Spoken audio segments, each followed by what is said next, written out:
우리 옆 사람과 한번 인사하시겠습니다. 당신이 잘 돼야 내가 잘 됩니다. 인사하시겠습니다. 늘 잘되게 하신 하나님의 은혜로 충만하시기를 주님의 이름으로 축복합니다. 작년에 삼시세끼라는 예능이 굉장히 큰 인기를 끌었습니다. 저도 참 재밌게 보았습니다. 삼시세끼라는 그 프로가 굉장히 단순한 내용입니다. 강원도 산골짜기나 아니면 만제도 같이 저 멀리 있는 섬에 가서 하루에 3번 밥해 먹고 사는 것입니다. 그냥 그게 전부입니다. 거기에 살면서 농사도 짓고 고기도 잡으면서 며칠 지내는 것을 텔레비전으로 보는 것입니다. 밥해 먹는 거 말고는 볼 것이 별로 없는 프로그램인데 어떻게 이렇게 큰 인기를 얻었을까요? 문화인류학자인 정광필 교수는 이렇게 말합니다. 삼시세끼라는 그 프로는 우리가 잊고 지내는 일상의 삶을 다시 한번 생각하게 만들기 때문에 인기가 있다, 이렇게 말했습니다. 하루 종일 우리가 바쁘게만 지내다 보니까 내가 어떻게 사는지를 잘 모르는데 이 프로를 보면서 아주 여유 있는 그 삶을 보면서 삶의 여유를 발견하고 대리만족을 얻는다는 그런 이야기입니다. 바쁜 일상, 때로는 지루하게 반복되는 일상을 살다 보면 하루가 그냥 지나갑니다. 우리가 그냥 스쳐보는 하루이지만 그 날이 얼마나 소중한 날인지를 모릅니다. 이혜인 수녀의 식구처럼 우리가 사는 오늘은 누군가 그토록 원했던 내일일 수도 있었습니다. 그런데도 많은 사람들은 이 문제를 별로 심각하게 생각하지 않습니다. 온종일 허둥대며 보내다가, 아니 어쩌면 아무 의미 없이 하루를 보내다가, 지루하게 보내다가 잠자리에 드는 것이 일상이 된 그런 많은 사람들이 있습니다. 그렇다면 여러분, 하나님께서 우리에게 복된 하루를 주셨는데 이 하루, 이 귀한 오늘을 어떻게 살아야 하겠습니까? 오늘 말씀을 통해 3가지로 한번 살펴보겠습니다. 주님께서 주신 오늘을 살 때 우리는 첫 번째로 내가 하나님의 자녀라는 자부심으로 살아야 합니다. 8절을 같이 한번 읽겠습니다. 사람이 여러 해를 살면 항상 즐거워할지로다. 그러나 캄캄한 날들이 많으리니 그 날들을 생각할지로다. 8절 중반절에 보면 캄캄한 날이 많으리니 이렇게 말합니다. 맞습니다. 이 땅 사는 사람들은 누구나 캄캄한 날들이 많습니다. 10년을 살거나 100년을 살거나 캄캄한 날이 많은 것은 마찬가지입니다. 울어야 하는 날도 얼마나 많은지를 모릅니다. 세상 사는 것은 참 힘든 일입니다. 그리고 8절 끝부분을 보면 다가올 일은 다 헛되다, 이렇게 말합니다. 10절 마지막도 어릴 때와 검은 머리의 시절이 다 헛되다, 세상 사는 것이 다 헛되다 말합니다. 사람들은 누구나 이 땅을 살아갈 때 꿈과 희망을 가지고 살아갑니다. 자신의 꿈을 이루기 위해서 평생 동안 최선을 다해서 정신없이 달려가는 사람도 있습니다. 최선을 다하고 꿈을 이루는 것은 굉장히 좋은 일입니다. 그러나 솔로몬은 말하기를 이건 역시 그냥 지나가는 것이다, 헛된 것이다 말합니다. 9절은 이렇게 말합니다. 청년이여 내 어린 때를 즐거워하며 내 청년의 날들을 마음에 기뻐하며 마음에 원하는 길들과 내 눈이 보이는 대로 행하라. 그러나 하나님이 이 모든 일로 말미암아 너를 심판하실 줄을 알라. 이 땅을 사는 사람들은 누구든지 어떤 모양으로 살든지 결국 무덤에 들어가게 되어 있습니다. 그런데 우리가 무덤에 들어가는 것만으로 인생이 끝나는 것이 아닙니다. 모든 인생은 결국 하나님 앞에서 심판을 받게 되는 것입니다. 어떤 면에서 우리에게는 두려운 미래가 있다는 것을 명심해야 하는 것입니다. 이 세상은 어두운 날이 많고 겉으로는 화려하게 보이지만 사실은 헛된 것이고 마지막 순간에는 하나님께 심판받아야 하는 것입니다. 이런 무거운 짐을 지고 사는 것이 우리네 인생입니다. 그럼에도 불구하고 하나님께서 말씀하십니다. 8절 전반절입니다. 사람이 여러 해를 살면 항상 즐거워할지로다. 9절도 말씀하십니다. 청년이여 내 어린 때를 즐거워하며 내 청년의 날들을 마음에 기뻐하며. 하나님께서 이 험한 세상 사는 우리에게 부탁하시는 것이 무엇입니까? 이 땅을 살되 즐겁게 살라는 것입니다. 그렇다면 즐거워하고 기뻐하는 삶은 어떤 삶입니까? 먹고 마시고 세상의 즐거움을 쫓아가고 어떻게든 나 자신의 마음만 기쁘게 하면 되겠습니까? 그렇지 않습니다. 단지 세상을 엔조이하고 쾌락을 위해 사는 것은 하나님께서 미워하는 삶입니다. 성경은 그런 삶을 가르쳐 타락이라고 말하는 것입니다. 우리가 이 땅을 즐겁게 살기 위해서는 반드시 기억해야 될 것이 있습니다. 그것은 바로 내가 예수 안에 있는 우리는 새로운 피조물이라는 것입니다. 예수 안에 있는 우리는 새로운 피조물입니다. 고린도후서 5장 17절을 우리 같이 한번 읽도록 하겠습니다. 그런즉 누구든지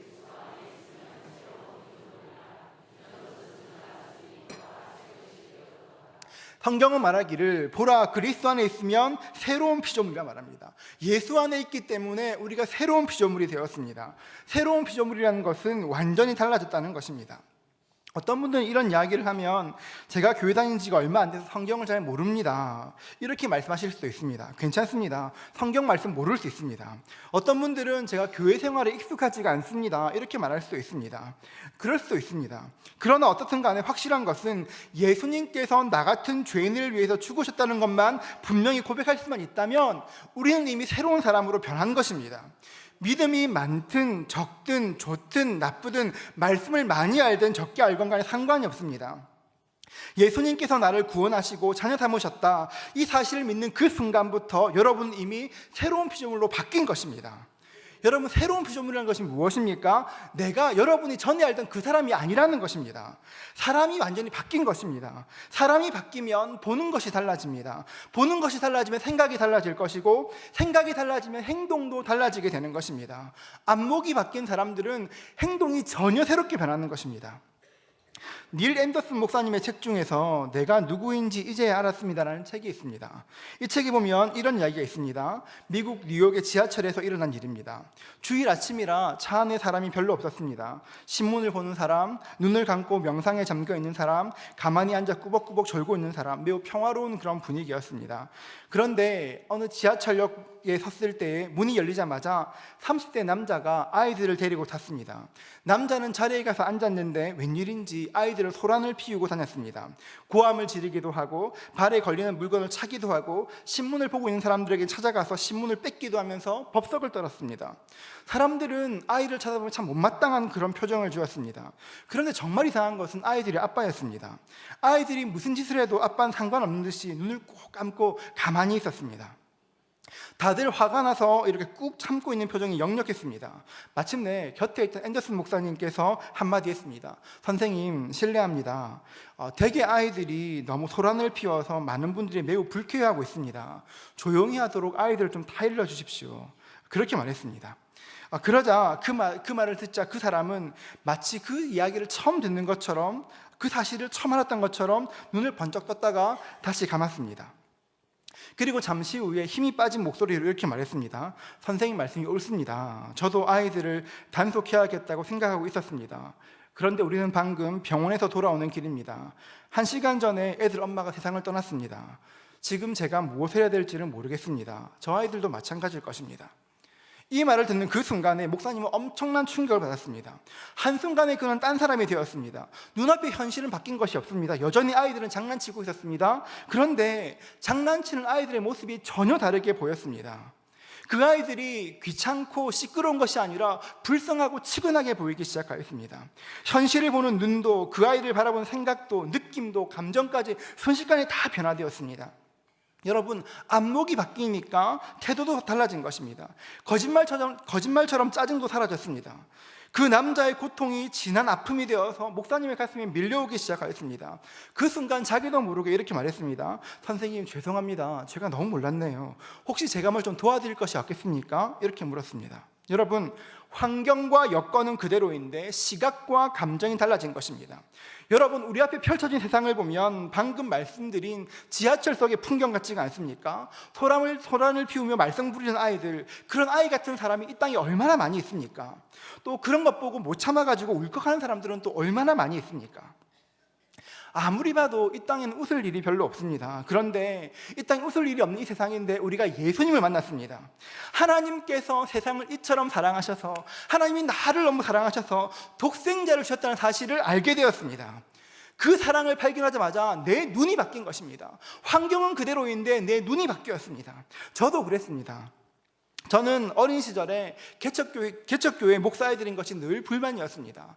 좀 가난하지 말든지, 교회라면 좀 크게 하든지, 왜 개척교회 목사들인지, 가난한 개척교회 목사들인지가 늘 불만이었습니다. 지금 생각해보면 부모님께서 할 수 있는 한 최선을 다해 주셨는데 그때는 제가 잘 몰랐습니다. 그래서 늘 불평하였습니다. 그런데 1994년 여름 수련회 때 성령님을 경험하게 되었습니다. 처음으로 성령 충만이 무엇인지를 알게 되었습니다. 지금도 그때가 생생합니다. 늦은 밤 예배당을 걸어 나오는데 하늘의 별들이 저에게 축하한다고 말하는 것만 같았습니다. 예배당 주변에 나무들이 이렇게 서 있는데 그 나무들이 전부 다 할렐루야 할렐루야 말하는 것만 같았습니다. 너무 행복했습니다. 예수님이 너무너무 감사했고 갑자기 아버지가 너무 고마웠습니다. 저도 모르게 공중전화로 가서 전화를 걸었습니다. 늦은 밤이라 아버지는 주무시고 어머니께서 전화를 받으셨습니다. 태어나서 처음으로 사랑한다는 말을 해야 되는데 그 말이 목에 걸려서 한참 있었던 그런 기억이 있습니다. 전에는 가난한 개척교회 목사 아들인 것이 부끄럽고 싫었는데 갑자기 다르게 보였습니다. 여전히 생활은 불편했고 달라진 것은 없었지만 아버지를 다 이해할 수 없었지만 그래도 그냥 그것이 감사했습니다. 지금은 제가 목사가 되고 나니까 내가 과연 아버지만큼 주님께 충성할 수 있을까? 내가 아버지만큼 할 수 있을까? 날마다 그 생각이 듭니다. 여러분, 안목이 바뀌면 내 삶의 반응이 송두리째 변화되는 것입니다. 하나님께서 우리에게 원하시는 삶이 무엇입니까? 이 힘든 세상 하루하루 견디며 살다 오라는 것이 아닙니다. 하나님께서는 우리가 이 땅을 살 때 즐겁게 살고 기쁘게 살고 재미있게 살기를 원하십니다. 데살로니가전서 5장 16절은 매우 간단합니다. 항상 기뻐하라, 이 한마디입니다. 항상 기뻐하라 말씀하셨습니다. 그런데 이 말씀 다음에 아무것도 없습니다. 항상 기뻐하라, 어떻게 기뻐하라가 아니라 항상 기뻐하라, 쉬지 말고 기도하라, 바로 넘어가는 것입니다. 하나님께서 우리에게 항상 기뻐하며 살라고 명령하신 이유가 무엇입니까? 그것은 환경이 바뀐 것이 아니라, 여건이 바뀐 것이 아니라 내가 기뻐하며 살 수 있도록 변화받았기 때문입니다. 환경이 변한 것도 아니고 나를 괴롭게 하는 문제가 갑자기 풀린 것도 아니지만 하나님의 자녀가 되었기 때문에 기뻐할 수가 있는 것입니다. 사랑하는 성도 여러분, 여러분 하나님의 자녀이십니다. 항상 기뻐하는 내가 있기를 주의 이름으로 축복합니다. 아침에 눈 뜰 때마다 여러분에게 선포하십시오. 나는 하나님의 자녀이다. 세상의 어떤 생각들이 여러분의 머리에 들어오기 전에 가장 먼저 나는 하나님의 자녀이다. 하나님 나를 사랑하신다. 하나님 나를 사랑하신다. 그것이 내 마음이 있다면 내 생각이 달라지는 것이고 내 반응이 달라지는 것입니다. 하나님께서 나를 사랑하셔서 그 귀한 독생자를 주셨다. 나는 사랑받는 자녀이다. 이 사실을 선포할 수만 있다면 우리의 인생이 날마다 기뻐지고 즐거워지는 것입니다. 하나님의 자녀된 여러분, 날마다 기쁨과 즐거움으로 살아갈 수 있기를 주의 이름으로 축복합니다. 우리가 그런 사람들입니다. 주님께서 주신 오늘을 살 때 우리는 두 번째로 날마다 희망을 가져야 합니다. 7절입니다. 같이 한번 읽도록 하겠습니다. 빛은 실로 아름다운 것이라 눈으로 해를 보는 것이 즐거운 일이로다. 본문에 사용된 빛이라는 단어는 두 가지 뜻을 가지고 있습니다. 문자 그대로 눈에 비치는 빛이라고 할 수도 있겠고 또는 희망이라고도 할 수가 있겠습니다. 여러분, 희망이란 말처럼 좋은 말이 또 어디에 있겠습니까? 희망이 참 좋은 말이지만 살펴보면 희망에도 참 희망이 있고 거짓 희망이 있습니다. 참 희망은 문자 그대로 우리에게 소망이 되는 것이지만 거짓 희망은 헛된 꿈을 꾸게 합니다. 그렇다면 참 희망과 거짓 희망을 어떻게 구분할 수가 있습니까? 현실을 대하는 태도를 보면 정확하게 알 수가 있습니다. 참 희망은, 진짜 희망은 우리가 살아가는 현실에 충실하게 만들지만 거짓 희망은 자꾸 현실로부터 도망가게 만듭니다. 도박을 보면 거짓 희망이 어떻게 역사하시는지를 적나라하게 볼 수가 있습니다. 처음엔 도박을 할 때 처음엔 재미로 시작합니다. 쉽게 돈이 벌릴 것 같습니다. 한두 번 이기기도 합니다. 그런데 이렇게 몇 번을 하다 보면 삶의 현장에서 땀 흘리는 것이 아니라 한탕하기 위해서 치열하게 노력합니다. 밤을 새면서 합니다. 신경을 곤두세워가면서 몇 배, 몇십 배를 꿈꾸면서 마음을 졸입니다. 그런데 도박의 결과가 무엇입니까? 그러나 그런 간절한 기대와 노력에도 불구하고 결국은 자신이 가진 거 다 잃어버리고 패가망신하는 것입니다. 여러분, 이것이 거짓 희망의 전형적인 예입니다. 날마다 한 걸음씩 한 걸음씩 가게 하는 것이 아니라 허황된 꿈을 가지고 달려들다가 결국 망하는 것입니다. 여러분, 그런 거짓 희망은 이루어질 수도 없고 산산이 부서지는 것입니다. 희망은 정말 중요한 것입니다. 누구나 희망을 말할 수 있지만 희망을 말한다고 해서 희망이 생기는 것이 아닙니다. 우리 희망을 가집시다 말한다고 해서 희망이 생기는 것이 아닙니다. 그렇다면 희망은 어떻게 생깁니까? 고린도후서 4장 7절은 말합니다. 우리 같이 한번 더 읽도록 하겠습니다. 우리가 이 보배를 질그릇에 가졌으니 이는 심히 큰 능력은 하나님께 있고 우리에게 있지 아니함을 알게 하려 함이라. 여러분, 그렇습니다. 여러분, 어떻게 희망이 생깁니까? 우리라는 질그릇 안에 예수 그리스도라는 보물이 담기기 시작하면 그때부터 내 가운데 희망이 생기는 것입니다. 왜 그렇습니까? 예수께서 희망 그 자체이시기 때문입니다. 참 희망은 내 신념이 아닙니다. 내 확신도 아닙니다. 자기 암시도 아닙니다. 참된 희망은 예수님께로부터 오는 것입니다. 사랑하는 성도 여러분, 여러분의 마음 가운데 예수 그리스도라는 보물이 담겨져 있습니까? 예수님께서 여러분의 주인이십니까? 그렇다면 여러분에는 희망이 있는 것입니다. 환경이 어떻고 여건이 어떻다, 그것이 중요한 것이 아니라 나에게 예수 그리스도라는 그 보물이 내 가슴에 담겨 있으면 나는 희망이 있는 사람이고 그 희망이 흘러나가는 것입니다. 사랑하는 성도 여러분, 예수님께서는 인간의 영혼에 희망을 불어넣어 주시고 생명을 주시는 생명의 떡입니다. 그렇기 때문에 우리가 날마다 해야 될 일이 있다면 날마다 예수 그리스도라는 생명의 떡을 먹어야 하는 것입니다. 말씀을 통해서, 기도를 통해서, 찬송을 통해서 예수 그리스도라는 그 생명의 떡을 날마다 먹어야 하는 것입니다. 날마다 밥을 먹어서 내 배를 부르게 하는 것처럼 생명을 통해서 내 영혼을 배부르게 해야 하는 것입니다. 여러분, 생명 대신 예수 그리스도가 참 희망이 되면 우리 삶에 얼마나 힘이 생기는지를 모릅니다. 고린도후서 4장 7절부터 9절은 이렇게 말합니다. 우리가 이 보배를 질그릇에 가졌으니 이는 심히 큰 능력은 하나님께 있고 우리에게 있지 아니함을 알게 하려 함이라. 우리가 사방으로 우겨쌈을 당하여도 쌓이지 아니하며 답답한 일을 당하여도 낙심하지 아니하며 박해를 받아도 버림받지 아니하며 거꾸로 뜨림을 당하여도 망하지 아니하고. 여러분, 얼마나 근사한 말씀입니까? 내 가운데 사방으로 우겨싸는 일이 얼마나 많이 있습니까? 나를 낙심케 하고 답답케 하는 일이 얼마나 많습니까? 그런데 예수께서 나의 참 희망이 되시면 우겨쌈을 당하여도 쌓이지 아니하고 답답한 일을 당하여도 낙심치 아니하고 박해를 당하여도 버림받지 아니하고 거꾸로 뜨림을 당하여도 망하지 아니한다고 주님께서 친히 약속해 주시는 것입니다. 사랑하는 성도 여러분, 예수님이라는 보배가 있으면 내 삶이 전혀 달라지는 것입니다.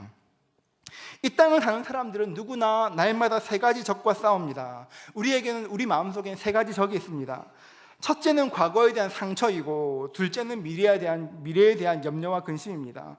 살다 보면 하루에도 몇 번씩이나 내가 그때 그렇게 할 걸, 과거에 대한 잘못된 선택을 후회하고, 때로는 앞으로 다가올 일 때문에 되게 근심하지 않습니까? 우리가 늘상 겪는 일입니다. 첫 번째는 과거의 상처이고, 둘째는 미래에 대한 염려와 근심이라면, 세 번째 적은 앞선 두 가지, 과거의 상처와 미래에 대한 염려를 통해 찾아오는 절망입니다. 앞에 두 가지가 원인이라면 절망은 결과에 대한 의지적인 선택입니다. 말이 좀 어렵지만 한번 잘 들어보십시오.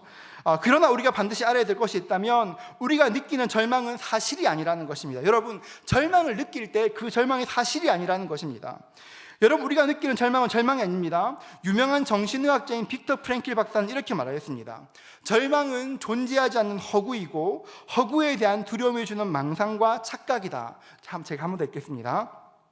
절망은 존재하지 않는 허구이고, 허구에 대한 두려움과 주는 망상과 착각이다 말했습니다. 이 말이 말하는 것이 뭐냐, 조금 더 쉽게 말하면 절망은 사실이 아니라 해석이라는 것입니다.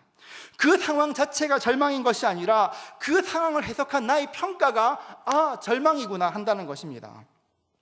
여러분, 절망은 생각으로부터 옵니다. 안 된다는 생각, 끝이라는 생각, 할 수 없다는 생각 때문에 절망하게 되는 것이고, 결국 때로는 그 절망 때문에 극단적인 선택도 하게 되는 것입니다.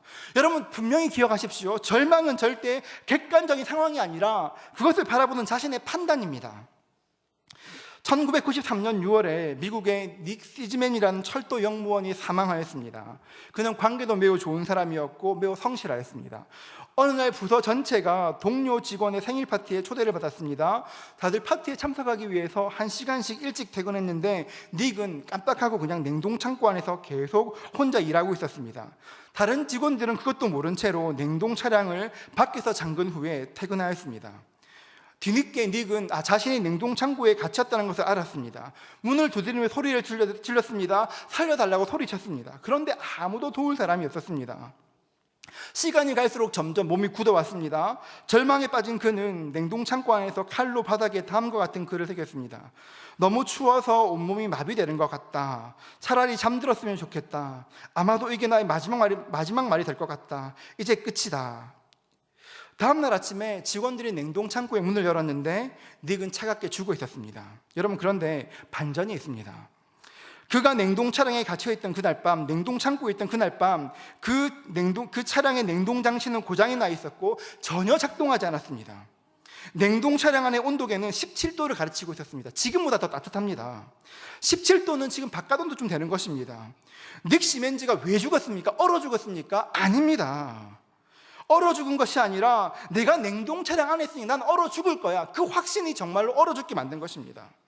사랑하는 성도 여러분, 절망은 사실이 아닙니다. 내가 처해 있는 상황에 대한 판단일 뿐입니다. 절망은 간교한 속임이고 확신이 있는 거짓 느낌입니다. 한 걸음 더 나아가서 절망은 잘못된 믿음이고 어이없는 부질없는 부정적인 선택인 것입니다. 그런데도 사람들이 너무나도 쉽게 절망을 선택합니다. 너무 쉽게 절망합니다. 더 안 된다고 생각합니다. 왜 그렇습니까? 나도 모르게 속기 때문입니다. 차라리 절망하면 애쓰지 않아도 되니까 절망을 택하는 것입니다. 여러분, 물론 아무리 힘쓰고 애써도 희망이 안 보일 때가 있습니다. 아무리 애쓰고 두드리고 노력해도 희망이 보이지 않을 때가 있습니다. 완전한 바닥, 완전한 끝, 완전한 죽음, 어떤 희망도 없는 그런 순간이 올 때가 있긴 있습니다. 우리나라도 그랬습니다. 1910년 8월 22일 한일 합방을 통해 조선, 일본에 합병되었습니다. 그 후로 36년 동안 우리나라는 일제 치하에서 치욕적인 세월을 보내야만 했습니다.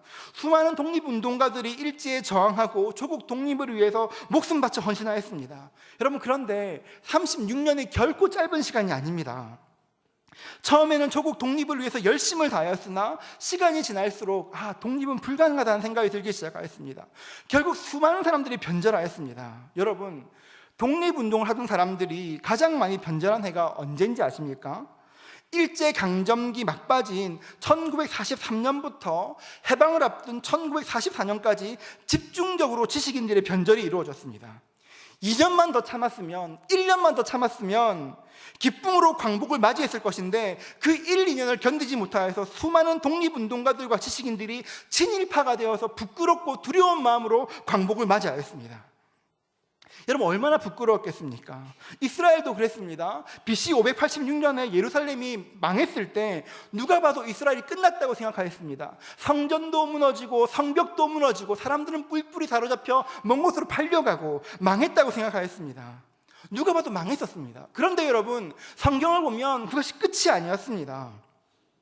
이스라엘은 망해서 사라진 것처럼 보였지만 하나님은 계속 일하셨습니다. 1948년 멸망당한 지 2534년 후에 하나님은 그 땅에 새롭게 이스라엘을 만들어 주셨습니다.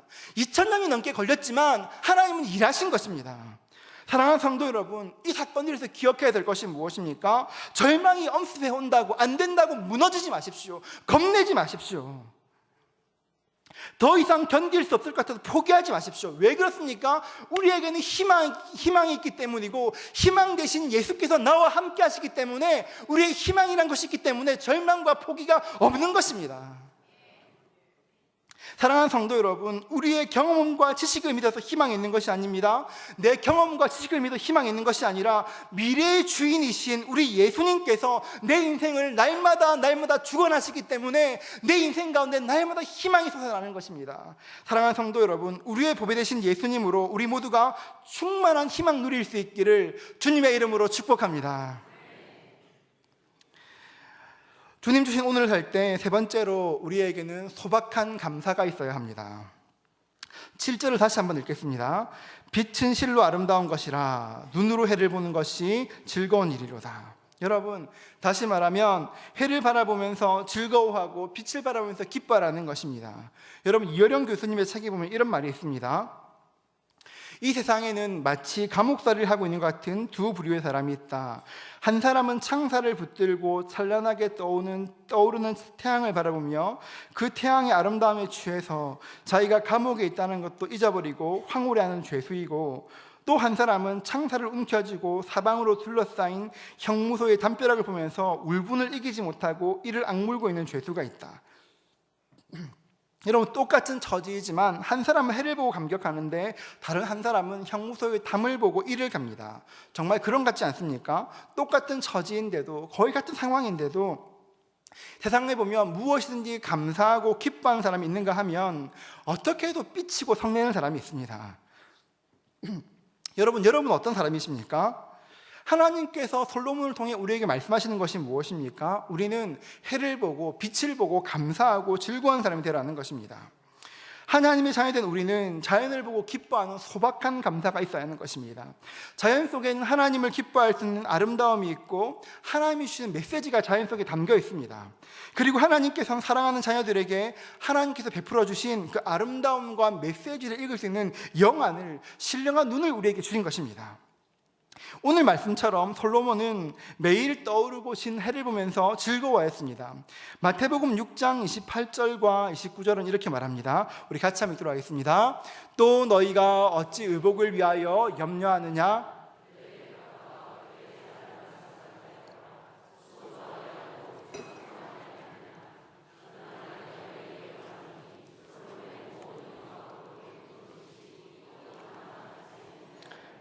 여러분, 예수님께서 길을 가시다가 길가에 피어있는 백합꽃 하나를 보시고 감격하셔서 봐라, 솔로몬의 그 모든 영광도 이 꽃 하나만 못하였다, 이렇게 말씀하셨습니다.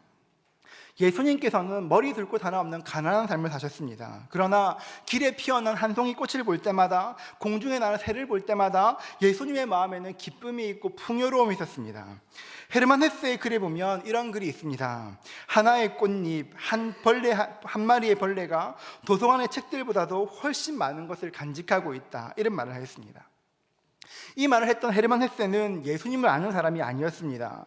예수님을 모르는 사람의 눈에도 자연이 풍요롭고 아름답고 진리가 가득해 보인다면 예수를 믿는 우리의 눈에는 이 자연이 어떻게 보여야 되겠습니까? 어떻게 떠오르는 저 태양이 단순한 태양일 수가 있겠습니까? 어떻게 저 백합꽃 한 송이가, 그 꽃 한 송이가 단순한 꽃으로만 보일 수가 있겠습니까?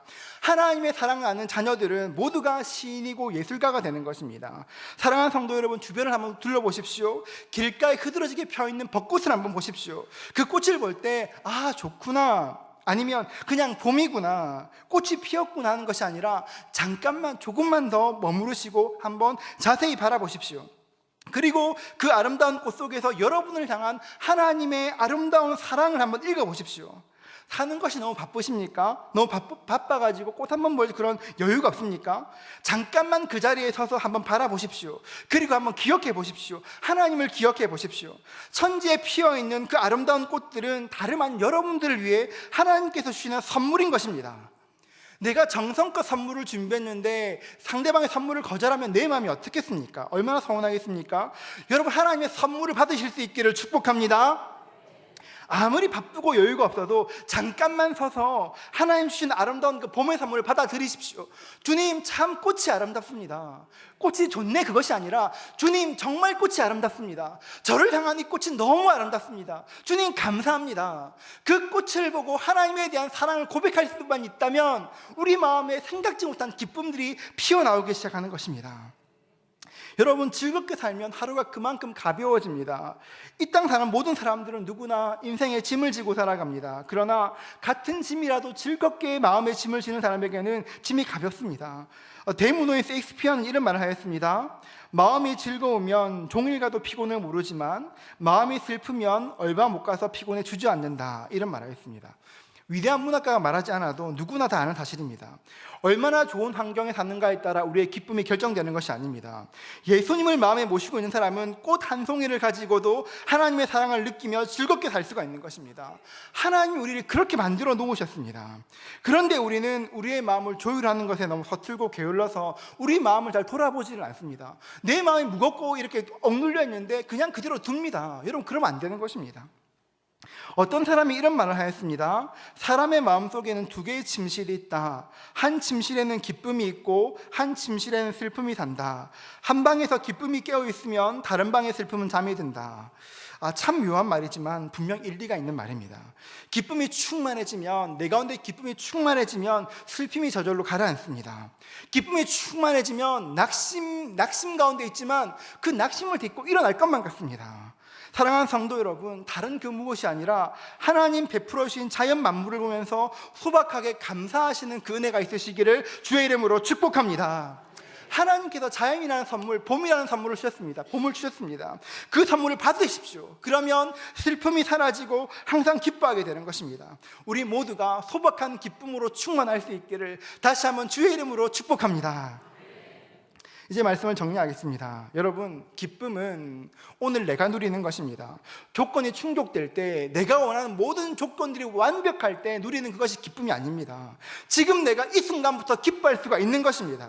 그렇기 때문에 솔로몬이 무엇이라 말했습니까? 오늘을 기뻐하라. 해를 볼 때 기뻐하라고 이야기한 것입니다. 오늘을 기뻐하라고 했고, 바울 사도는 말하기를 항상 기뻐하라고 말씀하였습니다. 성령님을 모신 사람들에게는 항상 마음에 그 기쁨이 있습니다. 어떤 조건 때문에 감사하는 것이 아니라 그 모든 조건을 초월해서 기뻐할 수가 있는 것입니다. 여러분, 날마다 불평하며 우는 자식 보고 싶어하는 부모가 어디에 있겠습니까? 아무리 어렵게 살아도, 힘들게 살아도 매일 불평하며 사는 것을 어떤 부모도 원치 않습니다. 여러분, 이 땅의 부모도 그러할진데 우리 하늘 아버지는 어떻겠습니까? 하나님께서도 이 땅을 살면서 주님 너무 힘들어요, 아파요, 어려워요가 아니라 날마다 기쁨으로 살기를 원하시는 것입니다. 길가에 피어있는 꽃 한 송이로 기뻐하고, 하늘을 바라보며 기뻐하고, 하나님의 사랑을 기억하며 기뻐한다면 내 삶이 달라지는 것입니다. 한 송이 꽃으로 즐거워하기 원하시는 것, 이것이 바로 하나님께서 우리에게 원하시는 삶인 것입니다. 사랑하는 성도 여러분, 솔로몬의 말처럼 어두운 것이 참 많은 세상입니다. 그러나 우리는 즐겁게 사는 비결이 무엇인지를 알고 있습니다. 사랑하는 성도 여러분, 여러분의 마음속에 내가 하나님의 자녀라는 그 자부심으로 충만할 수 있기를 주의 이름으로 축복합니다. 하나님의 자녀라는 그 자부심이 있으면 안목이 달라집니다. 보는 것이 달라지고 여유 있어지고 기뻐지는 것입니다. 사랑하는 성도 여러분, 날마다 희망을 품으시기를 주의 이름으로 축복합니다. 아침에 잠 깨면 여러분 희망으로 채우십시오. 주님 오시옵소서, 충만케 하여 주시옵소서. 주님 내 삶을 축복하여 주시옵소서. 희망으로 채우면 세상이 줄 수 없는 힘이 생기는 것입니다. 그리고 마지막으로 우리의 소박한 감사로 충만할 수 있기를 주의 이름으로 축복합니다. 주님 주신 모든 것들에 감사하십시오. 피어있는 꽃 한 송이를 봐도 주님께 감사하시고, 주님 너무 아름답습니다, 저를 위해 준비하신 건 너무 감사합니다. 풀이 들어있는 풀 한 송이 모두 기뻐하실 수만 있다면 우리의 삶이 기쁨으로 충만해지는 것입니다. 그럴 때에 이 힘겨운 세상 가운데서 우리의 마음이, 우리의 삶이 기쁨으로 변화될 것입니다. 이 아름다운 봄에 날마다 기쁨으로 충만해지는 저와 여러분 되시기를 주님의 이름으로 축복합니다.